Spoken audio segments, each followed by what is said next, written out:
মাঝে মাঝে নিজের কিছু পুরনো ভিডিও দেখতে বসে যখন দেখি কিছু র ক্লিপিংস রয়ে গেছে যেগুলো কখনোই তোমাদের সঙ্গে শেয়ার করা হয়নি, তো সেই কিছু ক্লিপিংস নিয়ে আজকে চলে এসেছি আমি মৌ। সবাইকে ওয়েলকাম আজকের ভিডিওতে। আজকে সিরিয়াল লাইটস উইথ মৌয়ের যে বিষয়টা সেটা হচ্ছে হিমাচল প্রদেশের স্ট্রিট ফুড। আমরা 2 বছর আগে অমৃতসর, ধর্মশালা, মেখলিগঞ্জ এই টোটাল জায়গাগুলো কভার করেছিলাম। তো সেখানে কিছু স্ট্রিট ফুড, সেখানকার লোকাল কিছু খাবার দাবার আজকে এই ভিডিওতে তোমাদের কাছে তুলে ধরবো। যেমন এখানে এই বয়স্ক ভদ্রলোক যিনি বানাচ্ছেন এখানকার লোকাল স্ট্রিট ফুড, যেটা সরষোর শাক, যেটা অমৃতসরের একটা বেশ স্পেশাল খাবার, কিন্তু এটা কিন্তু আমরা খেয়েছিলাম হিমাচল প্রদেশে। এখানে ওনারা হোমমেড ঘরে আচার তৈরি করেন, মেয়োনিজ তৈরি করেন। সবথেকে বড় কথা, মেয়োনিজ জিনিসটা কিন্তু হোমমেড, এনারা যেটা খাবারের সঙ্গে সার্ভ করেন। তো এই র ভিডিওসগুলো হঠাৎ করে এলো। এখানে যেমন অমৃতসরের রাস্তায় কুলচা, ছোলে এগুলো তো খুবই বিখ্যাত, যারা অমৃতসর গেছো তারা তো জানোই। তো প্রচুর মাখন এখানে খাবারে ব্যবহার হয়, মানে বাটারি রেসিপি সবকটাই। তো এখানে একজন দাদা যেমন তৈরি করছেন একদম মাখন দিয়ে, মানে মাখামাখি করে সব যে ছোলে কুলচে এগুলো তৈরি হয় সেগুলো প্রিপারেশন। তো এই র ফাইলসগুলো আমার কাছে রয়ে গেছিলো। আজকে কম্পিউটারে বসে যখন এগুলো দেখলাম কখনোই শেয়ার করা হয়নি, তাই ভাবলাম তোমাদের কাছে তুলে ধরি। তো এই ছোলে কুলচে টেস্ট করেছিলাম, অসাধারণের টেস্ট।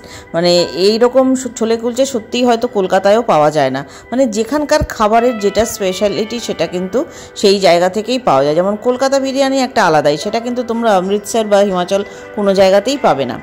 তো এখানে এই দেখো, এখানে যে তাওয়ার ওপর এইভাবে কুলচা রেখে রেখে খাবারগুলো তৈরি হচ্ছে, এটা সকালবেলা আমরা তখন জাস্ট সাইট সিন করতে বেরিয়েছিলাম। সকলে অনেক মানুষকেই দেখেছি যেখানে মর্নিং ব্রেকফাস্ট হিসাবে এই ধরনের খাবার দাবার খেতে। মিষ্টি রয়েছে, বিভিন্ন রকমের মিষ্টি, যেখানে ফালুদা একটা অন্যতম জনপ্রিয় মিষ্টি। আর এই চাট তো মানে অমৃতসর গেলে খেতেই হবে। আর অমৃতসর গেলে খেতে হবে এই চুরচুর নান।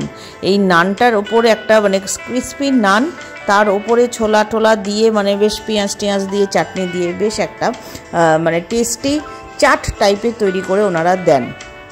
তো এটাও কিন্তু ভীষণ ভালো খেতে হয়।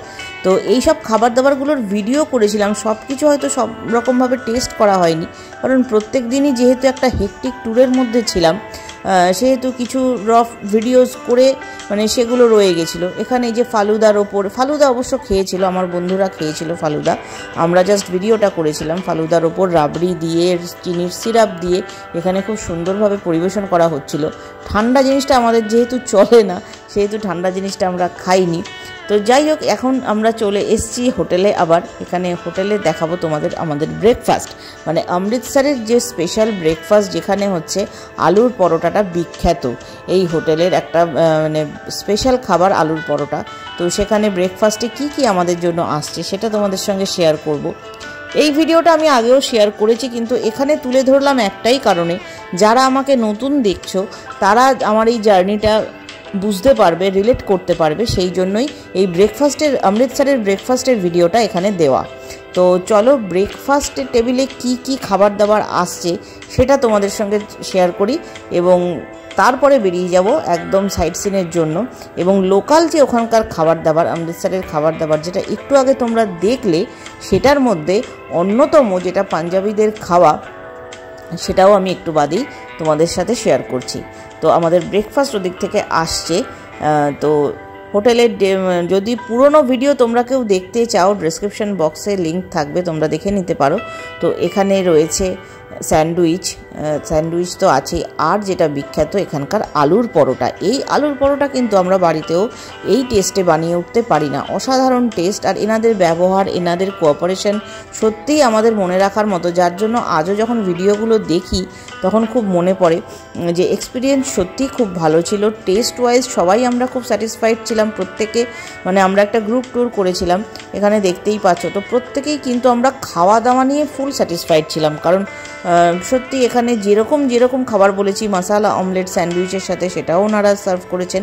তো বলে না, বিদেশে সত্যি মানুষের ব্যবহার অন্যরকমই হয়। আমি অন্তত সব জায়গায় গিয়েই খুব মানে ওভারওয়েলমড তো এখন যেটা বেরিয়ে গেছি সাইড সিন করতে জালিয়ানওয়ালা বাগের এখানটায়, কিন্তু এখানেই আমরা এক জায়গায় শুনেছিলাম যে এখানে খুব বিখ্যাত যে খাবার সেটা হচ্ছে লস্যি। অমৃতসরে আসবো আর লস্যি খাবো না, সেটা তো হয় না। তো সেই জন্য এখানে তোমাদের কাছে তুলে ধরবো অমৃতসরের লস্যির ভিডিও। তো এই গুরু নানক বৈষ্ণব ধাবা, এই ধাবাটা এখানে খুব বিখ্যাত, একজন বলেছিল আমাদেরকে।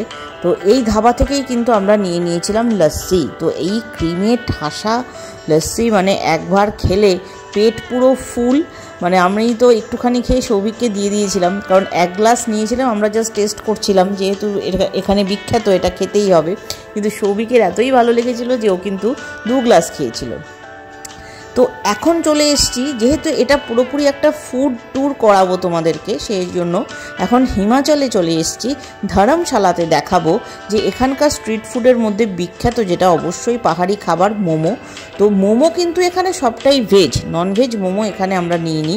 তো এখানে টোটালি ভেজ মোমো ছিল দুটোই, একটাতে শুধুই পুর ছিল ভেজ, যেমন বাঁধাকপি যেটা কমন থাকে, পেঁয়াজ, গাজর এইগুলো দিয়ে, কিন্তু টেস্ট কিন্তু ভেজ মোমোই তোমাদের মানে আমাদের এখানকার মানে ননভেজ মোমোকে হার মানিয়ে দেবে, এতটাই মানে টেস্ট পাহাড়ি মোমোর। তো মোমো আমরা কলকাতাতেও খাই, মোমো আমাদের প্রত্যেকটা শহরেই পাওয়া যায়, কিন্তু পাহাড়ি মোমোর যে স্বাদ, সেই স্বাদের কিন্তু একটা আলাদা মাত্রা থাকে, সেটা যারা মোমো লাভার তারা নিশ্চয়ই সেগ্রিগেট করতে পারে। আর এখানে চলে এসছে তন্দুরি মোমো, যেটা একটা ইউনিক স্টাফিং ভেতরে ছিল, যেটার মধ্যে ছিল পনির আর ছিল সুইট কর্ন। তো সুইট কর্ন আর পনির দিয়ে ভেতরটা মানে আমরা ভেবেছিলাম খুব চিজি ব্যাপারটা হবে হয়তো, কারণ সৌভিক খুব একটা চিজ পছন্দ করে না, কিন্তু চিজ ছিল না ভেতরে। ওরা বললো যে যেটা ছিল সেটা পনির। তো পনির দিয়ে এত সুন্দর একটা মোমো, যারা এরকম পাহাড়ি জায়গায় গেছো বা খেয়েছো এইসব খাবার দাবার, তারা তো নিশ্চয়ই জানো।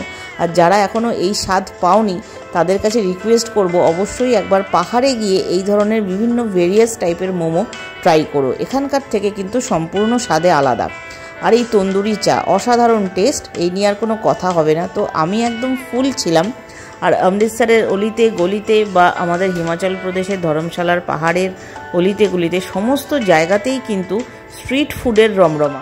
একটা বিষয় ভুলে গেছিলাম, অমৃতসরে আমরা এই কেসার দা ধাবায় গেছিলাম, কারণ এটা 100 বছরের পুরনো, ভীষণ ভালো টেস্ট এখানে খাবার দাবারের, কিন্তু ভিড় ভাই ভিড় এত ছিল যে ভেতরে আমরা ঢুকতে পারিনি। আমরা ওয়েটিংয়ে প্রায় 1 ঘন্টা দাঁড়িয়েছিলাম, লাস্টে ফেড আপ হয়ে বেরিয়ে চলে এসেছিলাম।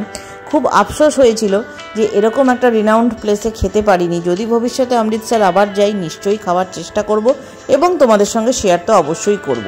তার বদলে আমরা এখন যে ধাবাটা আছি এটা বলবন্ত সিং ধাবা।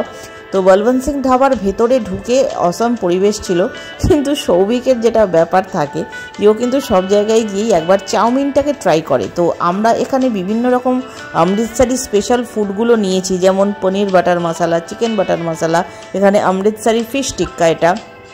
কিন্তু সৌভিকবাবু কি খাচ্ছে তোমরাই দেখে নাও। ও অমৃতসরে বসেও কিন্তু এখানে চাউমিন ট্রাই করেছিল, এবং যদিও সেটার টেস্ট যথেষ্টই ভালো ছিল।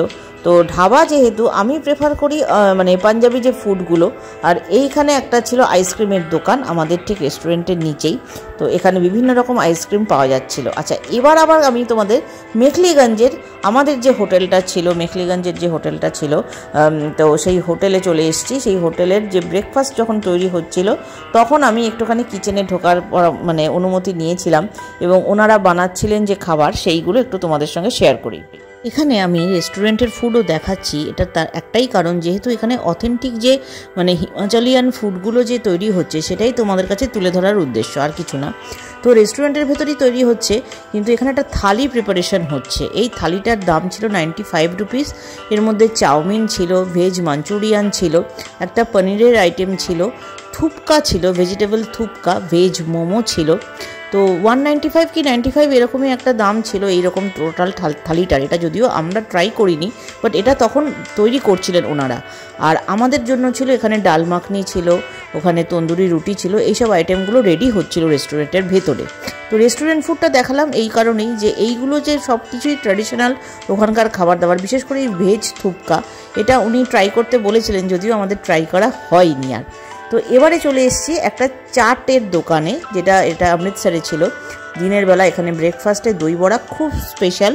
তো এখানে দই বড়ার মেকিংটা আমি তুলেছিলাম, তো সেটা কিভাবে প্লেটিংটা হচ্ছে সেটা তোমাদের সঙ্গে একটু এখানে শেয়ার করি। আমরা যেভাবে দই বড়া সাধারণত খেয়ে থাকি বাড়িতে বা কলকাতার স্ট্রিট ফুড মানে যেরকম পাওয়া যায় সেখান থেকে কিন্তু পুরোপুরি আলাদা। কারণ এখানে দেখতেই পাচ্ছ দই বড়ার মধ্যে কিন্তু পাপড়ি চাটের যে পাপড়িগুলো সেগুলো কিন্তু ইউজ হচ্ছে, মানে তোমরা একই সাথে দই বড়ার ভেতর দই বড়া প্লাস পাপড়ি চাট চলে এসেছে।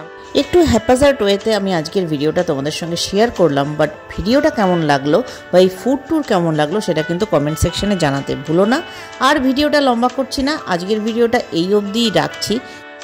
অমৃতসর, ধর্মশালা, মেখলিগঞ্জ এইসব জায়গাগুলো তোমরা কারা কারা গেছো, যদি কেউ গিয়ে থাকো অবশ্যই আমাকে জানিও সেখানকার খাবার তোমাদের কেমন লেগেছে। তোমাদের পার্সোনাল ওপিনিয়ন জানার জন্য কমেন্ট বক্স খোলাই আছে, আর তোমাদের কমেন্টের আশায় আমি বসে আছি। অবশ্যই কমেন্ট করে জানিও। তো চলো ভিডিওটা শেষ করব, নেক্সট ভিডিও নিয়ে তোমাদের সঙ্গে খুব শিগগির দেখা হবে। মাঝে মধ্যে এরকম স্ট্রিট ফুডের ভিডিও বা আমি যদি এরকম র ফাইল আবারও খুঁজে পাই নিশ্চয়ই তোমাদের সঙ্গে শেয়ার করে দেবো, এইভাবেই হয়তো একটু অগোছালোভাবে। তো জানি তোমরা এই ভুল ত্রুটি একটু মার্জনা করে নেবে। তো চলো আজকের মতো টাটা, গুড নাইট, সবাই ভালো থেকো, সুস্থ থেকো।